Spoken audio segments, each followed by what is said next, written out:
Cette chaîne s'adresse à celles et ceux qui ne cherchent plus à avoir raison, mais à se comprendre réellement dans leurs relations, dans leur travail et dans leur rapport à eux-mêmes. Bienvenue avec nous. Bonjour Julie. Bonjour Eliette. Aujourd'hui, on va parler de système nerveux et de son rôle dans nos relations. On pense souvent que le problème va être l'amour ou la capacité à aimer dans une relation. Et là, on rentre un peu dans une guerre d'homme contre femme, de femme contre l'homme, alors qu'en réalité, on se retrouve souvent avec deux systèmes nerveux blessés qui vont essayer de s'aimer sans avoir d'outils pour pouvoir naviguer dans ce qu'ils expérimentent. On est dans un moment d'expérimentation nouveau dans nos besoins en tant qu'être humain, dans notre compréhension émotionnelle de certains de nos besoins. Et donc, on a besoin d'outils qui changent par rapport à ce qui était connu par les générations précédentes.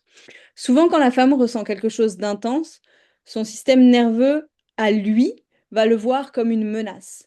Pas pas parce qu'il ne tient pas à elle, mais parce qu'on lui a enseigné que les émotions de quelqu'un d'autre étaient soit sa responsabilité à résoudre, soit un signal qu'il doit fuir ou s'échapper de la situation. Donc, soit il combat, soit il fuit la situation. Quand il s'éteint comme ça, quand il s'échappe, elle le lit comme de l'abandon.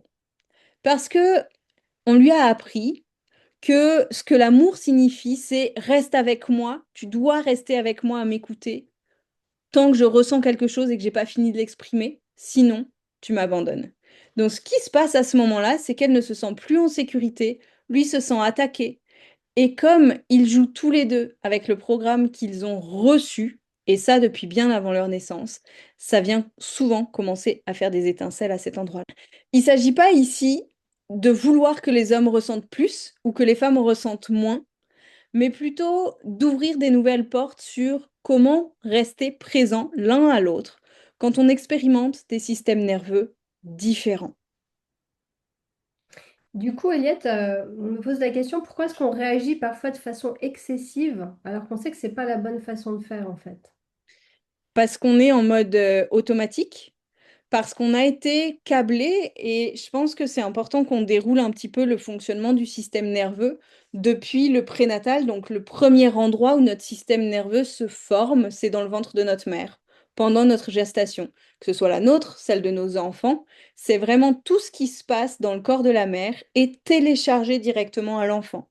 Donc si la mère est dans un environnement en guerre, elle va télécharger dans son enfant tous les mécanismes de survie qui vont être nécessaires pour que cet enfant puisse arriver dans un monde où il ait déjà toute l'attention nécessaire, la vigilance nécessaire pour le monde dans lequel il va naître.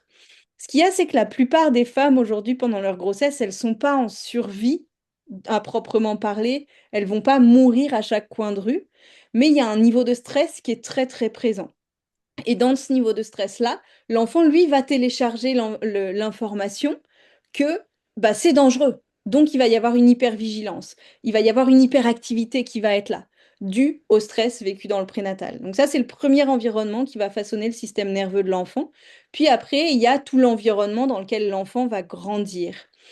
Et toutes ces réactions qu'on va avoir qui vont sembler de l'extérieur excessives à certaines situations, qui vont même parfois nous-mêmes nous sembler, après, quand on prend du recul, dire, bah oui, non, là, vraiment, j'ai réagi d'une manière, je sais pas trop pourquoi. Ben, ça, c'est toutes les situations qui nous permettent de voir qu'on est en mode automatique et qu'on est en mode survie, littéralement, au niveau de notre cerveau. Hmm.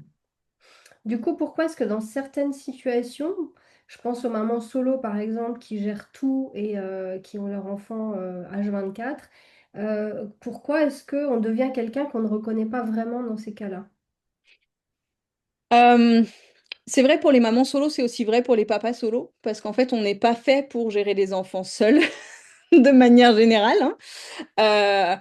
Donc voilà, quelle que soit la configuration, il y a d'autres configurations aussi au travail où on va être mis, poussé dans nos retranchements, dans notre vraiment au-delà de nos réserves, quelque part intérieures, qui font qu'on va avoir des réactions qui vont être explosives, qui vont être dévastatrices, ou alors au contraire complètement absentes de la situation et un repli intérieur immense. Donc dans ces situations-là, souvent on devient quelqu'un qu'on n'a pas tendance à reconnaître parce que c'est un ultra mode automatique où il n'y a plus du tout de conscience. On pourrait dire que c'est un mode de survie quelque part. Complètement. Du coup, quelle est la différence pour toi entre une réaction qu'on dit justement automatique et une réponse serait consciente? Je pense qu'une réponse consciente, ça va être une réponse de quelqu'un qui a déjà challengé son système nerveux, dans le sens qui a déjà autorisé son corps à travailler de manière différente que par l'environnement dans lequel il a grandi. Et du coup, la différence entre une réaction automatique et une réponse consciente, ça va être que la réponse automatique, elle vient quand le corps réagit avant qu'il ait pu avoir une réflexion. Donc là, on pourrait, si tu veux, parler un peu des trois différents niveaux de réaction dans le cerveau. Il y a vraiment l'espace de survie qui est le cerveau reptilien, qui se situe là, derrière la tête. Et d'ailleurs, on sent quand on est stressé, on va souvent avoir des tensions au niveau des cervicales. Et ça, c'est vraiment un grand signe de stress. Et donc, quand les réactions sont automatiques, elles viennent du cerveau reptilien. Elles viennent de cet espace de, il y a un lion derrière moi qui va me sauter dessus là, je dois faire tout ce qui est en mon pouvoir pour pouvoir m'en sortir. Mais que ce soit mon enfant qui soit en train d'exprimer des émotions que je n'ai pas la place d'accueillir et de gérer, c'est la même chose que un boss qui me répète depuis des mois qu'il y a telle chose à finir ou telle chose ou qui me parle d'une certaine manière, etc. Donc c'est comprendre depuis où on va agir. Donc il y a le cerveau reptilien qui est là à la base du crâne derrière. Il y a le cerveau limbique qui est un peu à l'intérieur là, qui va lui permettre de traiter les émotions. Donc, l'apprentissage de l'utilisation du cerveau limbique, qui se fait aussi beaucoup aujourd'hui avec tous les mots, tous les outils qu'on peut avoir pour venir traiter les émotions. Il y en a un qu'on utilise énormément au sein de Mars Venus Coaching, du coup, qui est la lettre de process des émotions, la lettre émotionnelle, hein, qui a été mise en place par John Gray. Et donc, cette lettre-là va permettre d'aller chercher chaque émotion, la colère, la tristesse, la peur, le regret, et pour chacune de ces émotions, donc on va vraiment plonger dedans. Et après, aller chercher les solutions de comment est-ce que j'aurais aimé que ce soit dans une situation que j'ai vécue avant. Et intérieurement, ça va nous permettre d'aller nettoyer les émotions. Pas juste d'aller dans la colère puis de la laisser exploser sur les autres, mais au contraire de soi-même en être responsable et de pouvoir la traiter. Et du coup, le troisième niveau, une fois qu'on fait ça, on peut laisser la place à notre cortex préfrontal, qui est le siège de la conscience. Et quand on prend une réponse consciente, on la prend vraiment depuis le cortex préfrontal. Et depuis, c'est comme si on pouvait dézoomer de la situation et puis pouvoir se dire, OK, là, il y a cette situation, je vois que chez moi, ça challenge ça, ça ou ça. C'est difficile à gérer, mais je vais prendre le temps de m'extraire un tout petit peu, ou de respirer, ou de faire quelque chose qui va juste me permettre, ça peut être 1 minute, ça peut être juste 3 fois. Et là, il y a quelque chose qui se stabilise dans le corps, qui s'apaise et qui permet de venir prendre des décisions depuis un espace de conscience. Oui, parce que quand tu parlais de réaction, quand on parlait de réaction automatique et de réponse consciente tout à l'heure, en fait, quand tu parles des cerveaux, quelque part, quand on réagit de façon automatique, donc le corps va plus vite que la réflexion, c'est qu'on switch sans s'en rendre compte, on revient dans notre cerveau reptilien, on coupe avec le néocortex et on est incapable de prendre une décision rationnelle. On prend une décision avec notre système de survie et du coup qui n'est plus adapté avec la situation actuelle. C'était adapté pour l'enfant de 2 ans peut-être, ou l'adolescent de 14 ans, mais ça ne l'est plus pour l'adulte qui en a 40, 50. Mais la difficulté à revenir au néocortex, comment tu fais toi justement dans ce cas-là? Les moments où c'est encore un peu challengeant pour moi aujourd'hui, c'est en fin de cycle. Quand j'ai pas eu suffisamment de soutien en début de cycle, je sais que les 2, 3 jours avant mes règles, ils sont encore un petit peu difficiles. Et les moments de tension, ça peut être ces moments-là où, avec ma fille, je vais plus rien supporter, je vais plus supporter le moindre bruit. Et du coup, ça vient vraiment me mettre en activation. Mais aujourd'hui, je sais reconnaître ces moments-là.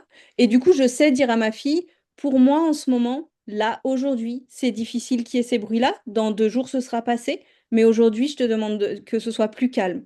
Et ça passe tout seul, parce qu'elle a compris ce qui se passait, parce qu'elle a compris que c'est dit avec du calme qu'aujourd'hui j'arrive à le nommer sans que ce soit explosif, tu vois.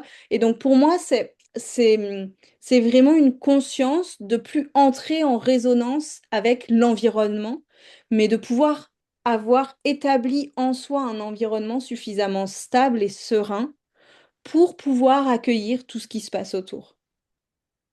Ouais, donc c'est en ayant vraiment conscience de soi, se connaître et au fur et à mesure arriver à reconnaître avant de tomber dans le schéma et de retomber dans notre cerveau reptilien en fait.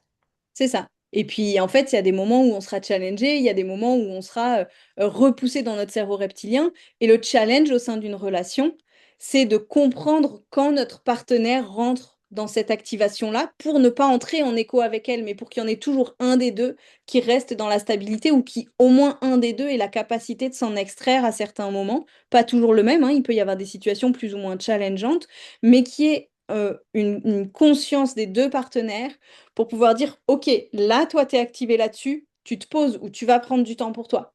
Je gère le reste, tu vois, et qui est cette conscience et cette attention à l'autre de dire, ben, on est dans cette activation-là, c'est pas de là qu'il faut prendre des décisions, donc tu vas gérer ton truc parce que chacun est adulte et responsable de soi, et ensuite, on en rediscutera, on viendra le gérer à nouveau. Ouais, ce que tu viens de dire, tout le monde ne le dit pas, mais que c'est quand même la maturité relationnelle.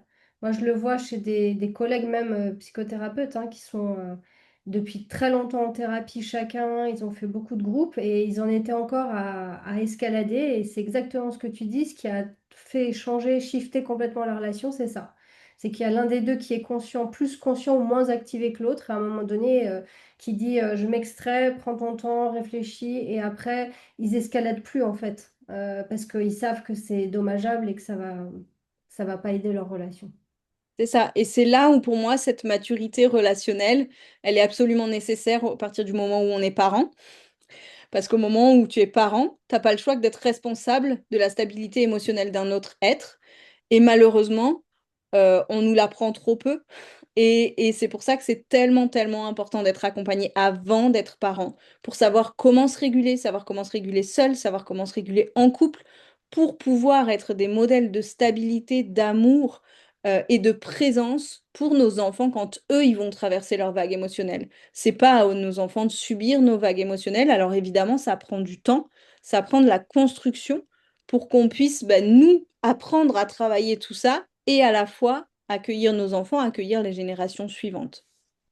Oui, c'est très important ce que tu dis et ça pourrait faire l'objet d'autres vidéos, parce que forcément qu'un enfant c'est challengeant et que ça vient nous chercher sur nos difficultés, nos parts d'ombre et nos projections. On va projeter sur l'enfant nos attentes, donc c'est vraiment très intéressant. Pour moi, c'est vraiment le cœur du travail de préconception. De toute manière, un enfant, il viendra toujours nous chercher à des endroits qui sont délicats, il viendra toujours nous faire évoluer. C'est pas toujours nous qui élevons l'enfant, hein. Des fois, c'est eux qui nous élèvent parce qu'ils nous poussent à traverser. Mais il y a tout un travail à faire en préconception pour aller vraiment préparer cet accueil-là, pour aller chercher de l'harmonie dans la famille, pour aller inviter une famille réellement avant la conception d'un enfant. Et par rapport à ça, il y a beaucoup, beaucoup à faire. Mais aujourd'hui, on va rester focus sur les stratégies de survie relationnelle. Il en existe plusieurs grands types. Est-ce que tu peux nous en parler un petit peu, Julie, aujourd'hui? Oui, on a quatre grandes stratégies de survie relationnelle que vous connaissez certainement déjà. Par exemple, l'attachement ou l'anxiété relationnelle. Vous connaissez certainement autour de vous des personnes qui ont besoin, alors souvent on dit que c'est les femmes, mais pas que, ça dépend aussi de l'enfance de chacun, besoin d'être rassuré en permanence dans la relation, ou la peur de l'abandon. Et donc vraiment ça, en règle générale, c'est toujours des schémas d'enfants, des blessures et des traumatismes de l'enfance qui donnent ce type de comportement. Euh, on peut s'en rendre compte quand la personne a vraiment besoin, par exemple, quand elle envoie un SMS ou elle envoie un message, il faut qu'il y ait un besoin de réponse rapide.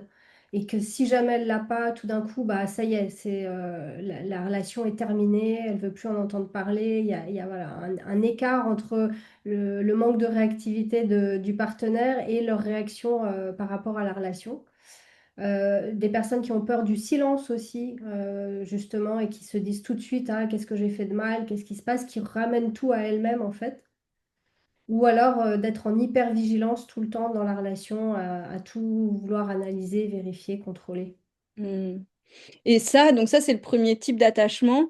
Et ce que tu partageais au tout début, c'est important de venir préciser du coup que la plupart de ces, euh, comment dire, de ces déséquilibres dans la relation, de ce déséquilibre de stabilité intérieure, il est basé du coup dans l'enfance, c'est ça?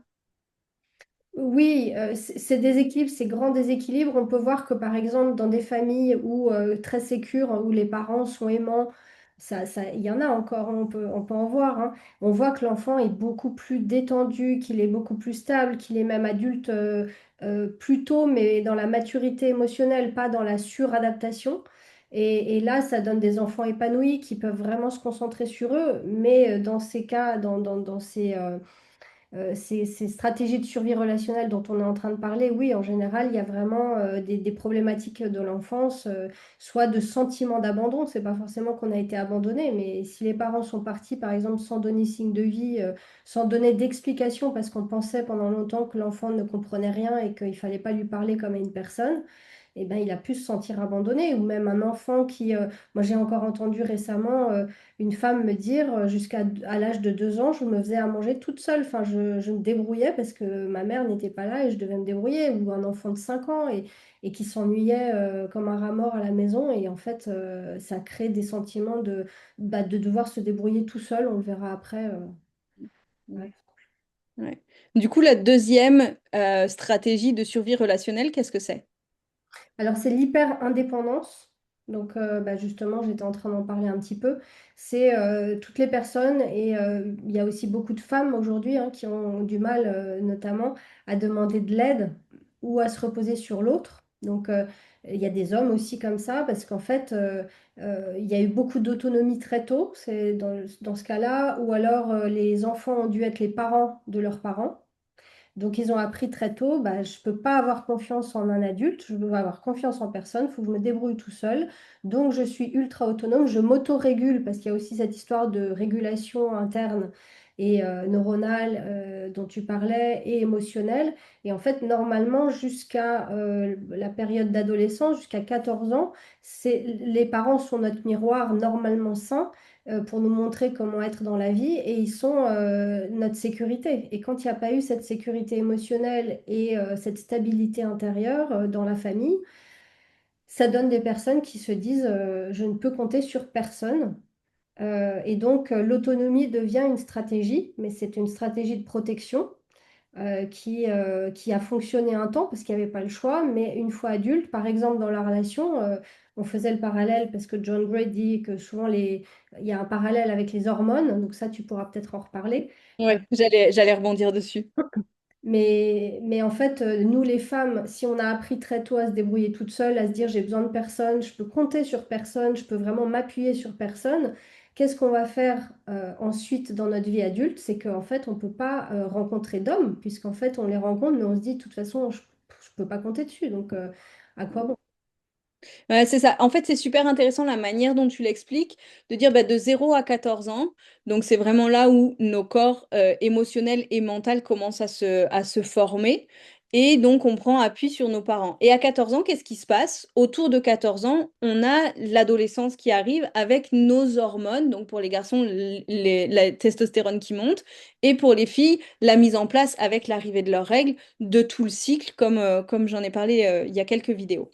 Et avec ça, donc à 14 ans, c'est nos hormones qui prennent le relais, qui vont nous montrer comment agir par rapport à ce qu'on a déjà connu avant. Et donc à partir de là, nos hormones vont s'appuyer sur notre système nerveux et sur ce qui est connu pour nous comme fonctionnement. Donc en fait, à partir du moment où les hormones se mettent en place, elles vont comme déterminer dans quel mode on va rentrer pour interagir, pour relationner avec les autres. Hmm. Et ça, c'est valable pour quel que soit le mode de fonctionnement de survie relationnelle. Et du coup, est-ce que tu peux nous parler, Julie, du troisième mode de survie relationnelle? Eh bien, c'est la fusion. Toutes ces personnes, hommes ou femmes, qui ont tendance à se perdre dans la relation où l'amour, la beauté, la relation et la fusion sont au cœur de leur vie. Il n'y a que ça qui compte absolument avant tout. C'est des personnes qui ont du coup, comme la relation est au centre de leur vie, ont tendance à se suradapter en permanence. C'est-à-dire qu'elles ne connaissent pas forcément leurs émotions, certes, mais leurs besoins surtout. Et elles mettent les besoins de l'autre avant elles, avant les leurs. Et donc, ça donne de la suradaptation en permanence, ce qui fait que la personne n'a plus contact avec l'intérieur d'elle-même, avec les sensations réelles, et se perd dans l'autre. Et alors, plus l'autre se part, par exemple, s'éloigne, alors plus ça devient insupportable. Et on peut à ce moment-là être aussi anxieux, parce que du coup, ça fait une double difficulté relationnelle. Et c'est là aussi où il y a beaucoup de ressentiment qui peut naître. Parce que du coup, je gère la grande marionnette, le spectacle de marionnettes pour tout le monde, mais en fait, je me suis pas mis dedans. Donc, je gère tous les gens autour de moi, mais moi, j'existe pas dans le tableau, quoi. Et du coup, le ressentiment augmente chez la femme énormément. Et du coup, le quatrième type, qu'est-ce que c'est? Donc, le quatrième type, c'est l'évitement. Alors, on pourrait avoir tendance à dire que c'est souvent les hommes qui ont une tendance à l'évitement, certains hommes, mais c'est pas que les hommes. Ce sont les personnes qui vont se fermer émotionnellement, qui prennent de la distance dès que la relation devient émotionnelle. Donc, on sait qu'il y a des personnes qui sont plus émotionnelles ou plus personnelles que impersonnelles quand on parle de disque, par exemple, de personnalité. Mais c'est aussi relié à l'enfance, c'est-à-dire quelqu'un qui n'a pas, enfant, pu développer cette sécurité émotionnelle avec ses parents, va avoir tendance à se couper de ses propres émotions parce qu'il en a souffert. Et typiquement, chez certains hommes qu'on dit alpha, par exemple, il y a une grosse carapace. Donc de l'extérieur, on a l'impression que ces hommes-là gèrent tout, sont hyper forts, que rien ne les atteint. D'ailleurs, c'est ce qu'ils disent souvent, c'est que personne ne peut me blesser. Dans l'armée, on voit beaucoup ça. Mais quand vous êtes en relation avec ces hommes-là, vous êtes face à un blindage et il n'y a absolument aucune possibilité d'accéder à leur cœur à ce moment-là. Et chez les femmes, ça se passe à l'endroit de la réceptivité, donc c'est au niveau du sexe, qu'il n'y a pas de possibilité d'accueillir l'homme, d'accueillir le plaisir, ou c'est difficile pour ces femmes-là. Et qu'est-ce qui se passe du coup quand une personne est hyper attachée et l'autre évitante? Ouais, c'est un peu le, ça fait le, c'est les deux extrêmes qui se rencontrent, donc c'est comme deux pièces d'un puzzle, ça match très bien. Par contre, ça peut devenir une dynamique très négative dans le sens où au lieu de cultiver, de nourrir la relation, l'un va se fuir, hein, fuis-moi je te suis, suis-moi je te fuis, l'adage, qui fait qu'il y en a une personne, souvent les femmes, qui sont hyper attachées, mais ça peut être des hommes, et puis l'autre va passer son temps à l'éviter, et aussi, et c'est normal, quand on a quelqu'un d'hyper attaché face à soi, on a l'impression d'être vampirisé ou d'être intrusé. Donc, on a forcément, même sans avoir de problématique, envie de partir en sens inverse. Donc, c'est deux polarités s'attirent, qui se complètent, mais malheureusement qui ne peuvent pas vraiment se rencontrer tant que chacun n'a pas mis de la conscience sur ce qu'il rejoue. Est-ce qu'on pourrait dire un peu que c'est un cercle vicieux qui du coup ne fait que attirer les deux partenaires vers quelque chose de lourd, de dense et puis de loin de leur bonheur quelque part? Complètement, complètement. Oui. Et je pense, par rapport à ça, justement, on en parlait toutes les deux, le fait que dans la relation, pourquoi est-ce qu'on va attirer l'autre? Si quelqu'un insiste dans la relation et que l'autre fuit, plus la personne qui fuit, plus l'autre va insister. Et souvent, dans ces relations-là, on peut, si on prend du recul, regarder en fait où chacun en est dans sa vie et est-ce qu'on est sur la même fréquence? Parce que souvent, on ne le fait pas, ça. Et en fait, moi, c'était un enseignant spirituel qui nous avait transmis ça. Il disait, regardez, d'abord, vous savez, dans la tradition védique, dans la tradition en Inde, on a plusieurs corps. Donc, on a le corps physique qu'on connaît, qu'on voit physiquement. On a le corps énergétique sur lequel travaille l'acupuncture, par exemple. Ces méridiens, ce qu'on appelle les méridiens. Donc, c'est les corps subtils, un corps plus subtil. Donc, et après, on a le corps émotionnel, celui qui est en relation avec nos émotions, avec notre affect. Le corps mental, qui va être l'intellect.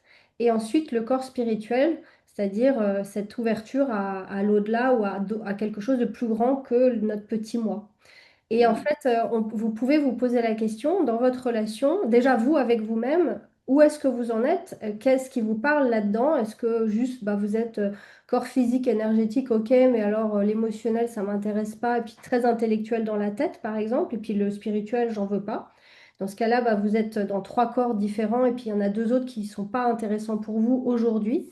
Et si vous rencontrez un partenaire qui, lui, est intéressé par tous les corps, et notamment que le spirituel est important, à ce moment-là, bah, cette personne va peut-être vous poser plein de questions, vous pas être content dans la relation ou pas se sentir nourri, puis vous, vous comprenez pas, je comprends pas ce qu'il me raconte, moi tout va bien, je suis simple, la vie est belle.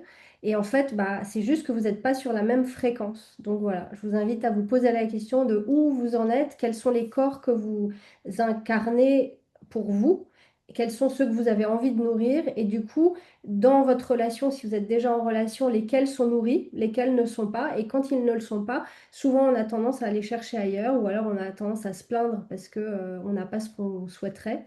Et dans ce cas-là, c'est de prendre responsabilité et de voir voilà, de quoi on a besoin, qu'est-ce qu'on souhaite dans notre C'est vie. c'est intéressant et aussi, je trouve, sur ces corps-là, enfin, sur cette conscience-là, c'est important de voir qu'une personne ne peut pas tout nous apporter. Et du coup, se poser la question, OK, dans ma vie, qu'est-ce qui nourrit mon corps physique? Qu'est-ce qui nourrit mon corps énergétique? Qu'est-ce qui nourrit mon corps émotionnel? Qu'est-ce qui nourrit mon mental? Qu'est-ce qui nourrit tout l'aspect spirituel? Où est-ce que je peux l'avoir pour moi me nourrir sans aller voir ailleurs dans une autre relation? Euh, mais de vraiment comprendre qu'est-ce qui, moi, me nourrit, qu'est-ce qui match dans ce partenaire. Et je pense qu'on fera une autre vidéo sur la compatibilité parce qu'il y a tellement, tellement à dire sur qu'est-ce qui fait qu'on est compatible ou pas quand on se rencontre en début de relation. Notamment les valeurs.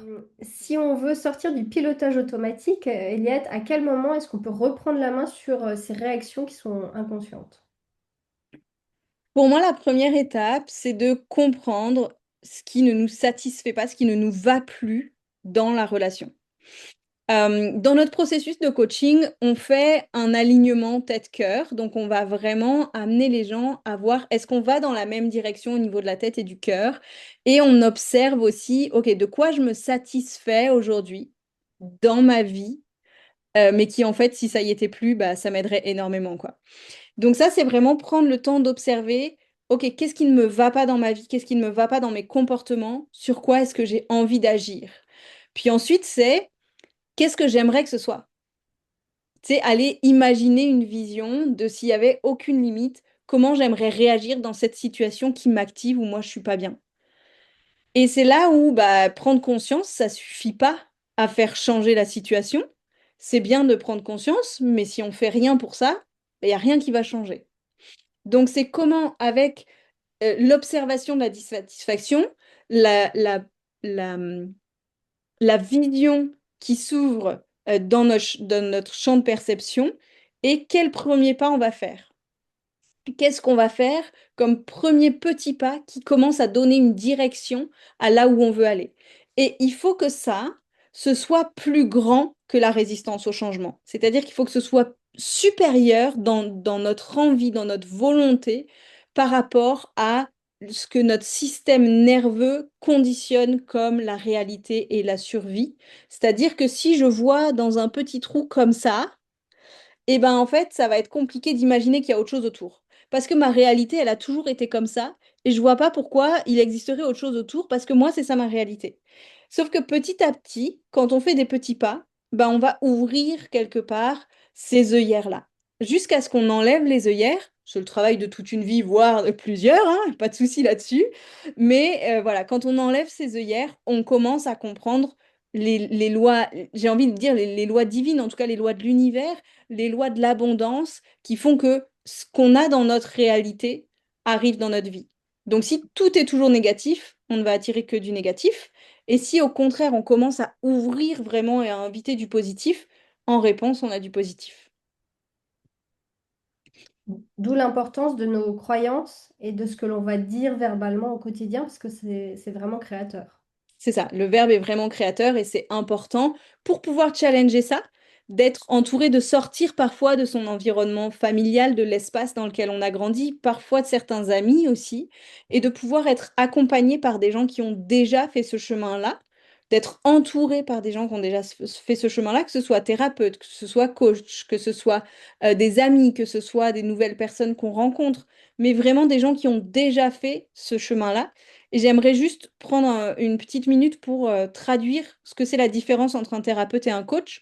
C'est pas du tout le même métier, c'est des métiers qui sont complètement complémentaires et qui vont dépendre des situations. Un thérapeute, il va aider à traiter les traumas du passé, tandis que le coach, il va faire un état des lieux de là aujourd'hui où tu en es et où est-ce que tu as envie d'aller. Et lui, il va accompagner à aller jusqu'à ta vision, jusque là où toi, tu as envie d'aller.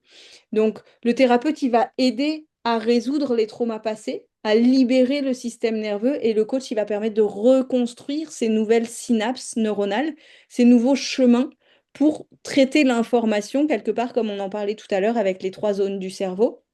Et donc, le coaching permet vraiment ça, de reconstruire et de soutenir cette nouvelle construction à qui est-ce qu'on a envie d'être aujourd'hui.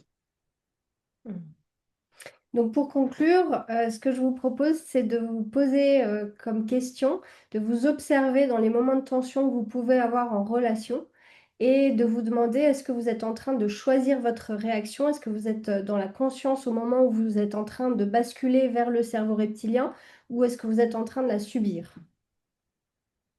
Et vous pouvez aussi vous poser la question de quelle est votre stratégie de survie dans votre relation et comment est-ce qu'elle impacte votre couple? Est-ce que c'est des choses que vous avez déjà remarquées? Est-ce que c'est des choses qui sont complètement aberrantes pour vous aujourd'hui et sur lesquelles vous n'avez pas du tout la main?